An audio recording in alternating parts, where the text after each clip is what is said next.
et que leurs délibérations, ainsi que vos paroles et vos actes, seront toujours interprétés par lui de la manière la plus favorable.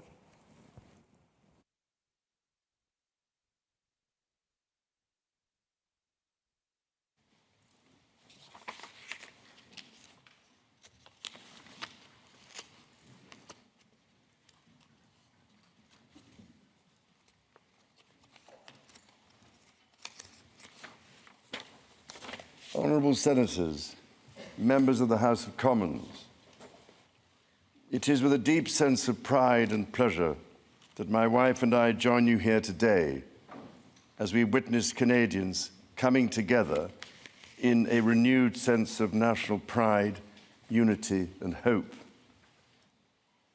I would like to acknowledge that we are gathered on the unceded territory of the Algonquin and Anishinaabe people. This land acknowledgement is a recognition of shared history as a nation, while continuing to deepen my own understanding. It is my great hope that in each of your communities and collectively as a country, a path is found toward truth and reconciliation in both word and deed. This is my 20th visit to Canada, spread over the course of more than half a century, and my first as sovereign. As I've said before, every time I come to Canada, a little more of Canada seeps into my bloodstream, and from there straight to my heart. I've always had the greatest admiration for Canada's unique identity, which is recognized across the world for bravery and sacrifice in defense of national values and for the diversity and kindness of Canadians. To the First Nations, Inuit and Métis peoples, you have welcomed my family and myself to your traditional lands with great warmth and hospitality, for which I am humbly grateful. This year, we mark the 80th anniversary of VE Day and VJ Day. On Juno Beach, at Dieppe, on the Somme, at Beaumont-Hamel, at Ypres, and on Vimy Ridge. At those places and many others, forever etched into our memories, Canadians fought and died alongside our closest allies. Aujourd'hui, je vois des élus venant d'un bout à l'autre du Canada, de Saint-Jean's à Terre-Neuve et Labrador, de Victoria en Colombie-Britannique et d'Arviat au Nunavut. Je vois des gardiens des droits et libertés garantis par la Charte canadienne. En tant que roi, je tiens à vous remercier de vous mettre au service de vos compatriotes, d'un bout ou l'autre de ce grand et beau pays. You speak for your communities, representing an incredible richness of cultures, languages, and perspectives. We owe it to this generation and those who succeed us to think and act for the greater good of all. While the world faces unprecedented challenges, generating uncertainties across the continents with regards to peace and stability, economics and climate change, your communities have the skills and determination to bring a wealth of solutions. En encourageant la collaboration et en tenant des débats respectueux et constructifs, vous permettrez à ce gouvernement d'agir de façon audacieuse et juste pour le bien des Canadiens et des Canadiennes. It has been nearly 70 years since the sovereign first opened Parliament. In the time since, Canada has dramatically changed, repatriating its constitution, achieving full independence, and witnessing immense growth. Canada has embraced its British, French, and Indigenous roots and become a bold, ambitious, innovative country that is bilingual, truly multicultural, and committed to reconciliation. The Crown has for so long been a symbol of unity for Canada. It also represents stability and continuity from the past to the present. As it should, it stands proudly as a symbol of Canada today in all her richness and dynamism. When my dear late mother, Queen Elizabeth II, opened a new Canadian Parliament in 1957, the Second World War remained a fresh, painful memory. The Cold War was intensifying. Freedom and democracy were under threat. Canada was emerging as a growing economic power and a force for peace in the world. In the decades since, history has been punctuated by epoch-making events: the Vietnam War, the fall of the Berlin Wall, and the start of the War on Terror. Today, Canada faces another critical moment. Democracy, pluralism, the rule of law, self-determination, and freedom are values which Canadians hold dear, and ones which the government is determined to protect.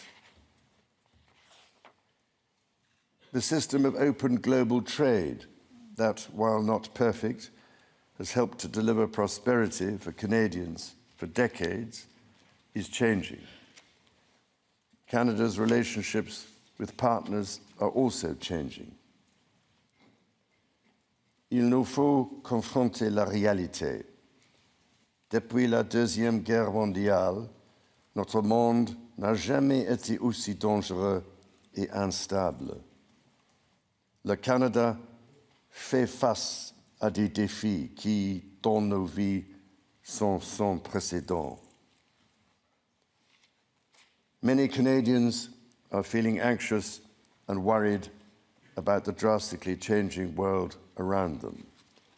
Fundamental change is always unsettling. Yet this moment is also an incredible opportunity for renewal, an opportunity to think big and to act bigger, an opportunity for Canada to embark on the largest transformation of its economy since the Second World War. A confident Canada, which has welcomed new Canadians, including from some of the most tragic global conflict zones, can seize this opportunity by recognizing that all Canadians can give themselves far more than any foreign power on any continent can ever take away. And that by staying true to Canadian values, Canada can build new alliances and a new economy that serves all Canadians. The Prime Minister and the President of the United States, for example, have begun defining a new economic and security relationship between Canada and the United States, rooted in mutual respect and founded on common interests, to deliver transformational benefits for both sovereign nations. Simultanément, le gouvernement œuvre à renforcer ses relations avec des partenaires commerciaux et des alliés fiables. Sachons que le Canada possède ce dont notre monde a besoin et défend les valeurs que ce monde respecte. Le Canada est prêt à bâtir une coalition de nations qui partagent ces valeurs qui croit en la coopération internationale et le libre-échange de biens, de services et d'idées. Dans ce monde nouveau, qui évolue à un rythme frénétique, le Canada tracera la voie à suivre. La démonstration en sera faite dès juin, quand le Canada présidera le sommet du G7.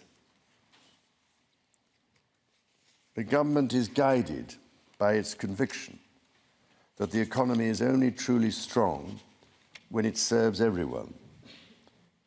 Many Canadians are struggling to get ahead. The government is responding, reducing middle-class taxes and saving two-income families up to $840 a year. It will cut the GST on homes at or under $1 million for first-time home buyers, delivering savings of up to $50,000. And it will lower the GST on homes between $1 million and $1.5 million. Le gouvernement assurera la pérennité de programmes qui permettent déjà aux familles d'économiser des milliers de dollars par année, notamment ceux pour les garderies et l'assurance médicaments. À ces progrès s'ajoute l'élargissement du régime canadien de soins dentaires, qui sera bientôt accessible à environ 8 millions de Canadiens et de Canadiennes, leur permettant d'économiser plus de $800 par année en moyenne. The government's overarching goal, its core mission, is to build the strongest economy in the G7. That starts with creating one Canadian economy out of 13. Internal barriers to trade and labour mobility cost Canada as much as $200 billion each year. The government will introduce legislation to remove all remaining federal barriers to internal trade and labour mobility by Canada Day. Les premiers ministres de plusieurs provinces et territoires ont déjà pris des mesures pour éliminer les obstacles au commerce intérieur. Le gouvernement va s'appuyer sur ces progrès pour créer, d'ici la fête du Canada, un réel système de libre-échange à travers le pays. Il s'agit d'efforts essentiels pour permettre au Canada de réaliser tout son potentiel économique, mais cela reste insuffisant. To build Canada strong, the government is working closely with provinces, territories, and Indigenous peoples to identify and catalyse projects of national significance. Projects that will connect Canada, that will deepen Canada's ties with the world, and that will create high-paying jobs for generations. Given the pace of change and the scale of opportunities, speed is of the essence. Through the creation of a new major federal project office, the time needed to approve a project will be reduced from 5 years to 2, all while upholding Canada's world-leading environmental standards and its constitutional obligations to Indigenous peoples.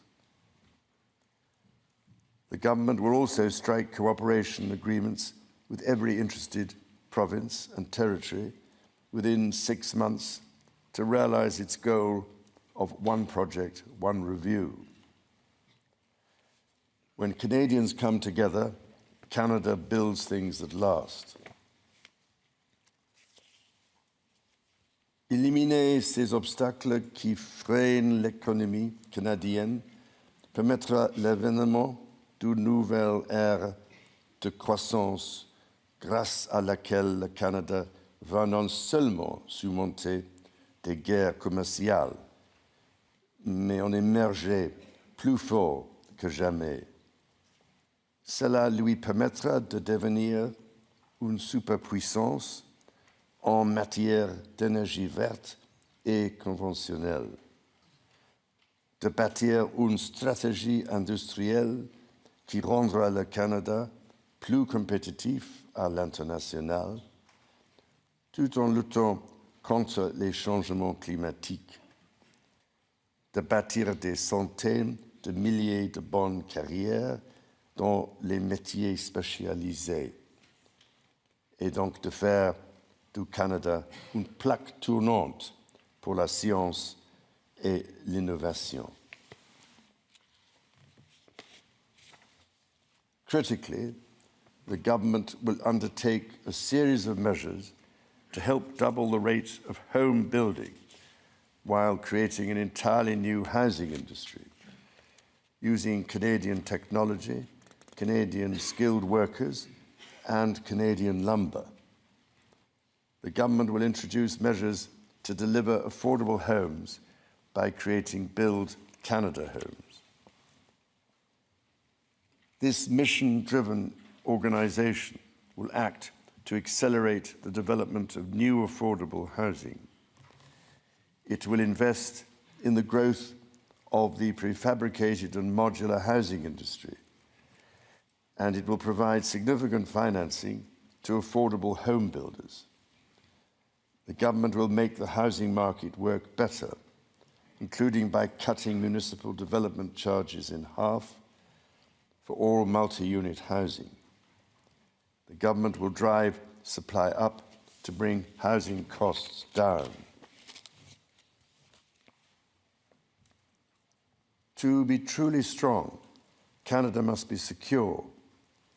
To that end, the government will introduce legislation to enhance security at Canada's borders.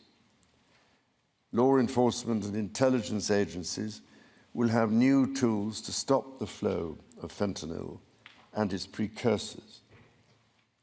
The Canada Border Services Agency will be given new powers to examine goods destined for export, to prevent the transport of illegal and stolen products, including cars. Le gouvernement protégera la souveraineté du Canada en rebâtissant, réarmant et réinvestissant dans les forces armées canadiennes.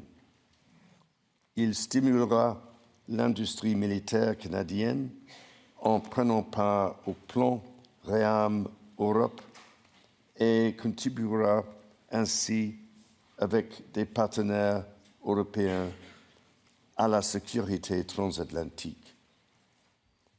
Et il investira pour renforcer sa présence dans le Nord, alors que cette région, qui est partie intégrante de la nation canadienne, fait face à de nouvelles menaces. The government will discharge its duty to protect Canadians and their sovereign rights from wherever challenges may come at home or abroad. To keep communities safe, the government will hire 1,000 more RCMP personnel. It will change firearms licensing and strengthen enforcement of yellow and red flag laws.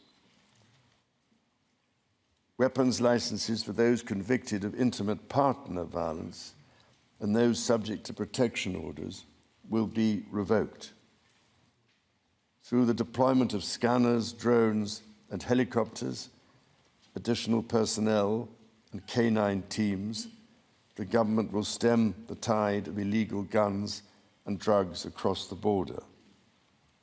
It will take these steps while protecting the rights of law-abiding gun owners and Indigenous peoples' long-standing hunting traditions. The government will bring a renewed focus on car theft and home invasions by toughening the criminal code to make bail harder to get for repeat offenders charged with committing these crimes, along with human trafficking and drug smuggling. During this time of great change, Canadians are uniting behind what makes Canada unique. La langue française et la culture québécoise sont au cœur de l'identité canadienne. Elles définissent le pays que les Canadiens, les Canadiennes et moi aimons tant. Le Canada est un pays où l'on respecte et célèbre les langues officielles et les langues autochtones. Le gouvernement est déterminé à protéger les institutions qui font rayonner ces cultures et cette identité dans le monde entier, comme CBC Radio-Canada. Protéger ce qui nous donne accès à des aliments frais, sains et de qualité, les producteurs agricoles, et protéger la gestion de l'offre. Nature is core to Canada's identity. In 2022, Canada convened COP15 in Montreal, which concluded with 196 countries striking a historic agreement to protect 30% of their lands and 30% of waters by 2030. To this end, the government will protect more of Canada's nature than ever before through the creation of new national parks, national urban parks, marine protected areas, and other conservation initiatives. The government will always protect the rights and freedoms that the Charter guarantees for every Canadian. The government will be a reliable partner to Indigenous peoples, upholding its fundamental commitment to advancing reconciliation. Central to this commitment is the creation of long-term wealth and prosperity with Indigenous peoples. For that reason, the government will double the Indigenous Loan Guarantee Program from $5 billion to $10 billion, enabling more Indigenous communities to become owners of major projects. As Canada moves forward with nation-building projects, the government will always be firmly guided by the principle of free, prior, and informed consent. Canada's immigration system has long been a source of pride for Canadians and of dynamism for the economy. The government is dedicated to rebuilding the trust of Canadians in immigration by restoring balance to the system.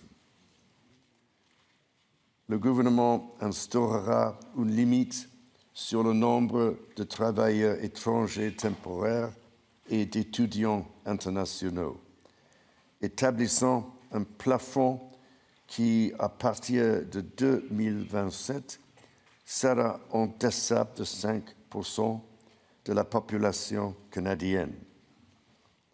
Simultanément, il attirera les meilleurs talents dans le monde pour bâtir l'économie.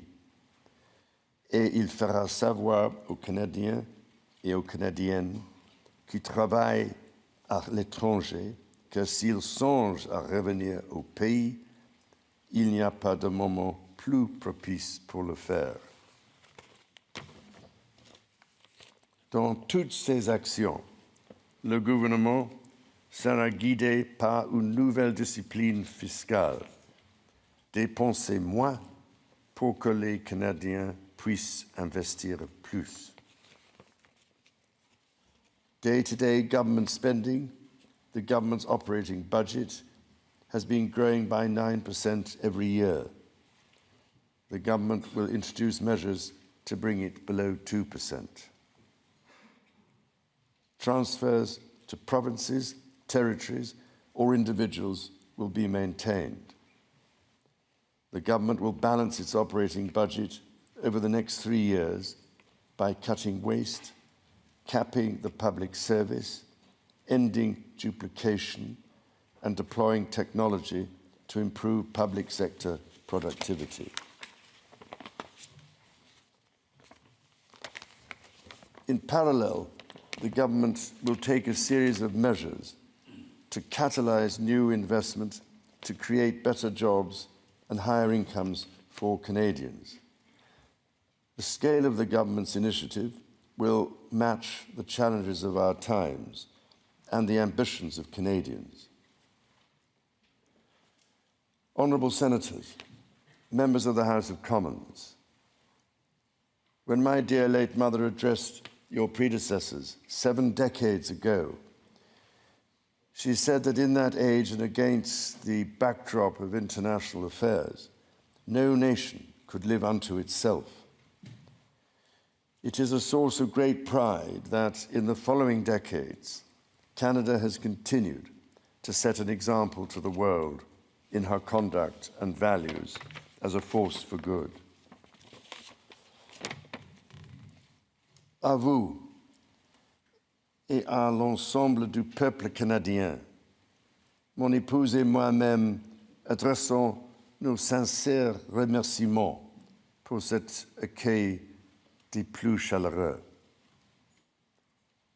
As the anthem reminds us, the true North is indeed strong and free.